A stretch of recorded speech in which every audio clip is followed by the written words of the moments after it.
दोस्तों, पुराने channel delete होने के बाद इस चैनल की शुरुआत मैं फिर से बेसिक से शुरू कर रहा हूँ। और आई नो कि आने वाले टाइम पे हो सकता है ये चैनल मोनेटाइज ही ना हो और हो सकता है ये चैनल भी डिलीट कर दिया जाए। तो आप मेरे व्हाट्सएप चैनल पे ज़रूर जुड़िएगा। आने वाले टाइम पे कुछ और रिस्ट्रिक्शन लगती है तो मैं एक नया चैनल बनाऊंगा, लेकिन मैं आप लोगों के साथ हमेशा कनेक्ट रहूँगा। तो ठीक है, इस वीडियो को स्टार्ट करते हैं। मार्केट में एक दिन में हमें काफ़ी अच्छी रिकवरी देखने को मिली है 29 नवंबर की बात करें तो। लेकिन जैसा कि आपको पता है, सैटरडे संडे मार्केट में छुट्टी है। मंडे को क्या कुछ होता है इससे हम आइडिया लगा सकते हैं। एफआईएस और डीआईएस का जो डेटा है, आप देखोगे किस तरह से यहाँ पे सेलिंग देखने को मिली है। 28 नवंबर को 11,756 करोड़ का यहाँ पे बड़ा माल बेचा गया है।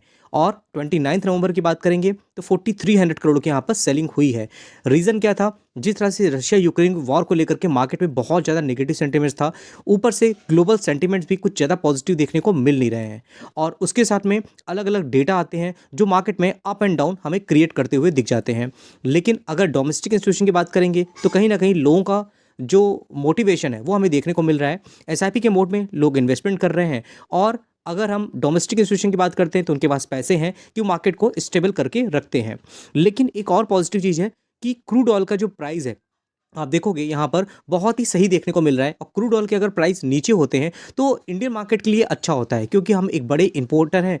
तो अगर क्रूड ऑयल का प्राइस नीचे होगा तो कहीं ना कहीं महंगाई पे हमें कंट्रोल आता हुआ दिखेगा। हालांकि जीडीपी डेटा इतना कुछ खास हमें देखने को मिला नहीं इंडिया का, लेकिन अगर हम डब्ल्यूटीआई क्रूड की बात करें 68 में जाता हुआ दिख रहा है, बहुत ज़्यादा नीचे है। ब्रेंट क्रूड की बात करें 75 तक जाता हुआ दिखा था, जो कि हमें 71.84 में देखने को मिल रहा है। उसके साथ में कुछ इंपॉर्टेंट शेयर्स हैं, जैसे हम बात करें आरवीएनएल की। आरवीएनएल में आप देखोगे तो हमें गिरावट देखने को मिल रही है 1.89% की। 6 महीने का चार्ट देखोगे तो टॉप से हमें जबरदस्त गिरावट है, 30% तक का करेक्शन है।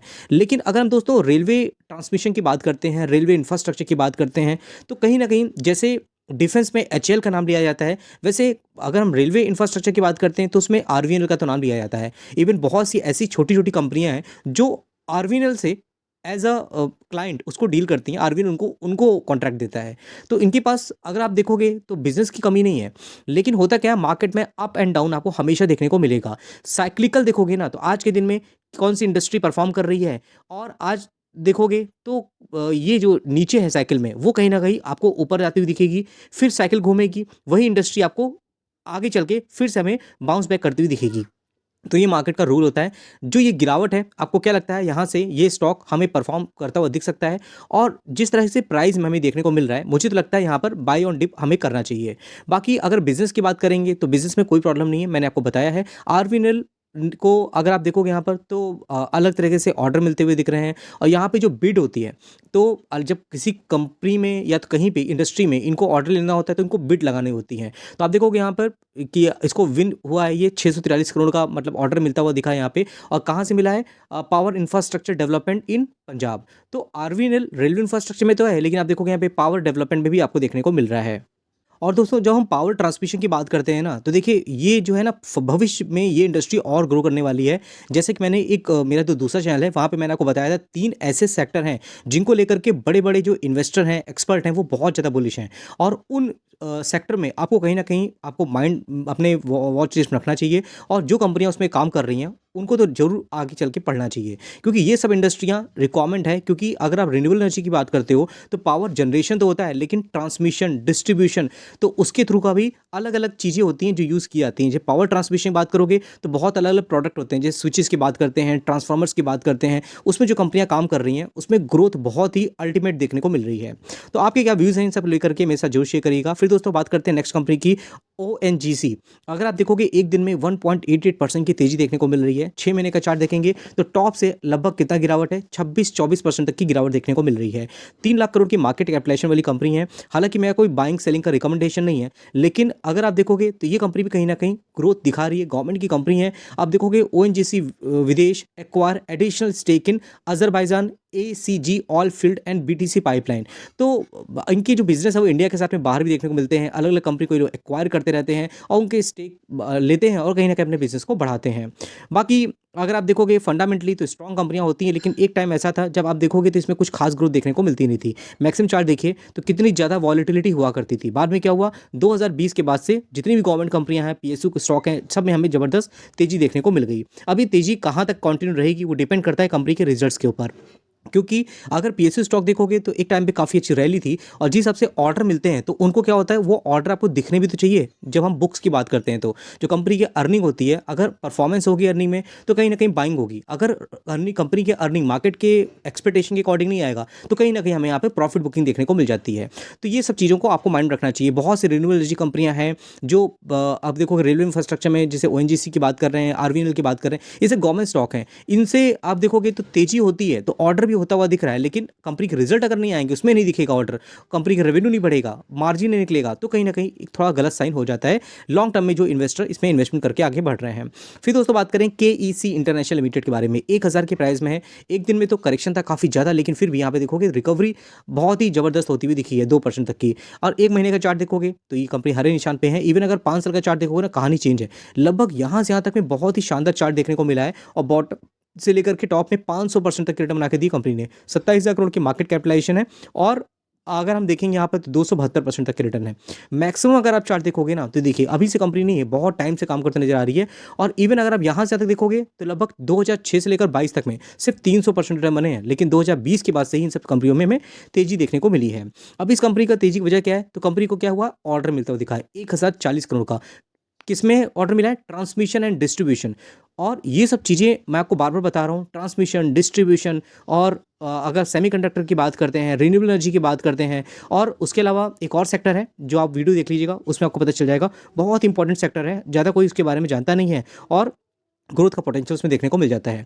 अब देखोगे यहाँ पर 1040 करोड़ का क्वार्टर मिलता हुआ दिख रहा है। कंपनी क्या करती है, फंडामेंटल देखोगे थोड़ा तो आपको देखोगे कंपनी पावर ट्रांसमिशन डिस्ट्रीब्यूशन काम करती है, अर्बन इंफ्रास्ट्रक्चर में काम करती है, सोलर एंड गैस पाइपलाइन में कंपनी काम करते नजर आती है, और उसके बाद केबल है। ये सब चीज़ों में कंपनी का कामकाज देखने को मिल जाता है। इसका पी देखोगे तो 66 के पी देखने को मिल रही है। उसके अलावा return on equity, return capital price देखोगे तो कुछ खास देखने को नहीं मिलेगा। प्रमोटर होल्डिंग है 50% ज़्यादा है। एफआईएस की होल्डिंग भी शानदार है।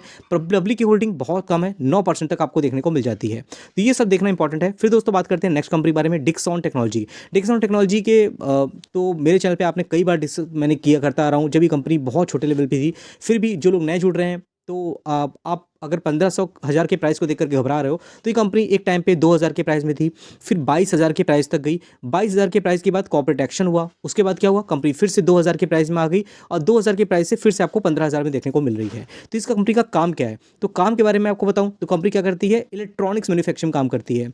अगर हम बात करते हैं टेलीफोन में, इनका सबसे ज़्यादा मेजर काम उसमें देखने को मिलता है। उसके बाद लैपटॉप होता है, टेलीविजन होता है, वॉशिंग मशीन होता है, उसके अलावा आप देखोगे तो फ्रिज होते हैं। तो ये सब चीज़ों में देखने को मिल जाता है। अगर आप 5 साल का चार्ट देखोगे तो बहुत बार ऐसा हुआ है कि कंपनी में आपको अपॉर्चुनिटी मिली है, लेकिन क्या होता है, जो लोग इस अपॉर्चुनिटी को ग्रैब नहीं कर पाते हैं वो यहाँ पर पछताते हैं, क्योंकि बॉटम किसी को पता नहीं होता और कहाँ से स्टॉक आपको बाउंस बैक करता हुआ दिखेगा इसका हम अंदाजा नहीं लगा सकते। फिर भी मार्केट कैपिटलाइजेशन 95,000 करोड़ तक जाती हुई दिख रही है, तो स्पीड कहीं ना कहीं इसकी आपको स्लो होती हुई दिखेगी। लेकिन अगर आप देखोगे Dixon tech subsidiary to manufacture Google Pixel smartphone in India, तो ये लोग अभी तक तो जो फ़ोन बना रहे थे वो जितने भी चाइनीज़ फ़ोन थे उनमें इनका मैन्युफैक्चरिंग देखने को मिलता था, काफ़ी बड़े बड़े ऑर्डर मिलते थे। अब ये कहीं ना कहीं गूगल पिक्सल के मैन्युफैक्चरिंग करेंगे स्मार्टफोन की, और इनका जो सब्सिडरी है Dixon technology announce mass production of the Google Pixel smartphone through it's subsidiary package electronics, और इस तरह की तो हमें टाइम टू टाइम न्यूज़ देखने को मिलती रहती है।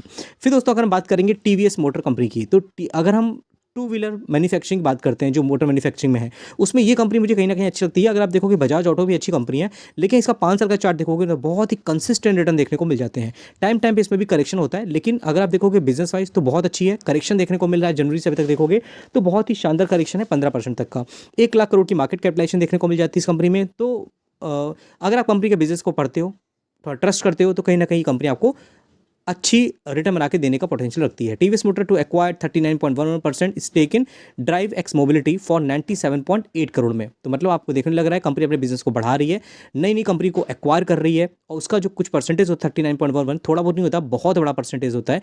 इससे क्या होगा, कंपनी का बिजनेस बढ़ेगा और नए नए जो प्रोडक्ट होते हैं वो इनकी किटी में आते हुए दिखेंगे। बाकी आप पढ़ना चाहो तो आप पढ़ सकते हो कंपनी के बारे में, बाकी कोई रिकमेंडेशन नहीं है कि आप इसको बाय करो सेल करो। सिप्ला की बात करें, वैसे मैंने कभी इससे पहले डिस्कस किया नहीं है, यूजुअली न्यूज़ कवर किया होगा, लेकिन अगर आप देखोगे फार्मा कंपनी में तो ये कंपनी अच्छा काम कर रही है। मैक्सिमम चार्ट देखोगे तो अच्छी चार्ट देखने को मिलेगा। 6,400% तक के रिटर्न भी बन गए हैं। 1 लाख करोड़ की मार्केट कैपिटलाइजेशन भी है। अब इस कंपनी देखोगे तो इसमें ब्लॉक डील आपको देखने मिल रही है। Promoter likely to sell 1.72% stake worth 2,000 crore. तो मतलब यहाँ पे प्रमोटर अपने जो शेयर है, जो क्वांटिटी है 1.72% की, वो बेच रहे हैं। प्राइस कितना होगा? 2,000 करोड़ में बेच रहे हैं। लेकिन सबसे इंपॉर्टेंट क्या है, किस प्राइस में बेच रहे हैं। अगर प्राइस उस लेवल पे होगा जिसमें करंट प्राइस है इसका, तो कहीं ना कहीं आपको देखोगे इसका भी करेक्शन होगा और इस प्राइस में तो कंपनी देखो आती हुई नजर आएगी। 1532 के प्राइस इसमें देखने को मिल रहा है। और जो ब्लॉक डील होती हुई दिख रही है, अगर आप देखोगे the offer price for the stake sale is set to 1442 पर शेयर।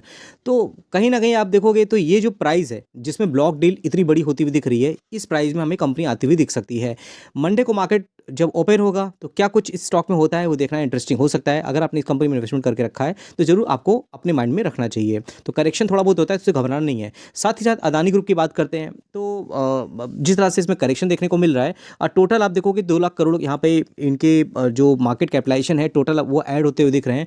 और कहीं ना कहीं जिस तरह से गिरावट होती है, फिर तेजी आती है, फिर न्यूज़ बेसिस पे करेक्शन होता है, फिर तेजी आती है, तो जो लोग इनकी कंपनी में इन्वेस्टमेंट करते हैं वो कहीं ना कहीं थोड़ा कंफ्यूज जाते होंगे। लेकिन जो ट्रेडर होते हैं, बड़े बड़े ट्रेडर होते हैं, वो इन सब चीज़ों का फ़ायदा उठा लेते हैं। देखिए क्या होता है कि मार्केट में जितने बड़े बड़े इन्वेस्टर होते हैं या ट्रेडर होते हैं, वो कहीं ना कहीं उनके न्यूज़ उनको कहीं ना कहीं से अपडेट रहती है। ऐसा नहीं कि आप सब कुछ आपको ओपन ही देखने को मिलता है।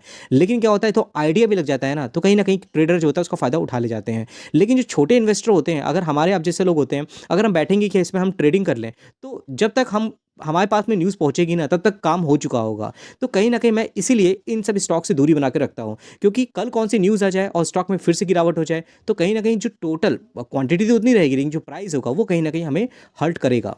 ये सब देखना इंपॉर्टेंट है। बाकी आपको कैसे लगते हैं अदानी के शेयर, मुझे जरूर बताइएगा। फिर दोस्तों बात करते हैं डिवीज लेबोरेटरी की। अब देखिए ये सब कंपनियां जो फंडामेंटली स्ट्रॉन्ग हैं, भर भर के इनके पास आप देखोगे कैश देखने को मिल जाते हैं, रिजर्व भी अच्छे हैं, जैसे हम कैश की बात कर रहे थे। प्रमोटर होल्डिंग की बात करोगे, अगर हम फार्मा सेक्टर की बात करें, टॉप लेवल की कंपनी है। जिस हिसाब से हमने इस कंपनी में बारे में डिस्कस किया था लास्ट जब हमारा चैनल था, कंपनी में भयंकर करेक्शन था, हमने कई बार इसके बारे में डिस्कस किया। ये कंपनी ऐसी है जो फंडामेंटली स्ट्रॉन्ग है, जब बाउंस बैक करेगी तो जबरदस्त तरीके से रिटर्न देने का पोटेंशियल रखती है। अभी आप देखोगे तो अच्छे रिटर्न बन रहे हैं। आई होप पुराने सब्सक्राइबर अभी तक मेरे साथ ऐड नहीं है, जो लोग बाद में इसको फाइंड आउट करेंगे, देखेंगे मेरे चैनल को, वो कहीं ना कहीं मुझे अप्रिशिएट तो जरूर करेंगे। हालांकि मैं कभी भी आपको ये नहीं कहता हूँ कि आप इसको बाय कर लो, सेल कर लो। मेरा पर्पज़ ये होता है कि कंपनी के बारे में आपको बताऊँ, कंपनी के फंडामेंटल बताऊँ, कितनी स्ट्रॉन्ग कंपनी है, और डिसीजन फिर आपको लेना होता है। अगर आपको लगता है कि हाँ कंपनी अच्छी है, कन्विक्शन आपको अच्छी आ रही होती है, तो जरूर उसके बारे में आप सोच सकते हो। अब देखो 5 साल में 200-250% तक रिटर्न बन रहा है ना। अब एक बड़ी ब्लू चिप कंपनी है, वो आपको 100% रिटर्न बना दी, मतलब बहुत अच्छी बात है। और आपके पास पैसे ज़्यादा हैं तो कहीं ना कहीं आपके पैसे सेफ भी रहते हैं। आप देखोगे Divi's laboratory share are top Indian pharma pick for Citi. तो सिटी की तरफ से भी कहीं ना कहीं इनको बाइंग का रिकमेंडेशन देखने को मिल रहा है। काफ़ी लेट भी हो चुकी है, लेकिन फिर भी जब करेक्शन था तब क्या होता है कि बहुत ज़्यादा यहाँ पर अलग अलग ब्रोकरेज हाउस की राय देखने को नहीं मिलती है। तो आई होप दोस्तों ये वीडियो आपके लिए हेल्पफुल हुई होगी। मेरे पुराने चैनल के और इस चैनल के जितने भी वीडियो होंगे, दूसरे चैनल के भी, सारे आपको मेरे फेसबुक में देखने को मिल जाएंगे। उसका लिंक मैंने अपने व्हाट्सएप चैनल पर दिया हुआ है। तो व्हाट्सएप चैनल और जितने भी सोशल मीडिया होते हैं उसका लिंक आपको डिस्क्रिप्शन बॉक्स में देखने को मिल जाएगा, तो जरूर जाके आप ज्वाइन कर सकते हैं। तो आई होप दोस्तों आने वाले जो मेरी जर्नी है काफ़ी हार्ड होने वाली है, आप लोग का सपोर्ट बना रहेगा तो मोटिवेशन भी बना रहेगा, तो और ऐसे ही वीडियो मैं आपको लेके आता रहूँगा। तो चैनल को लाइक करना और कमेंट करना मत भूलिएगा, जिससे और भी ज़्यादा वीडियो सर्कुलेट होगा तो और लोगों तक पहुंचेगा। तो ठीक दोस्तों, फिर मिलते हैं नेक्स्ट वीडियो में, तब तक के लिए थैंक यू।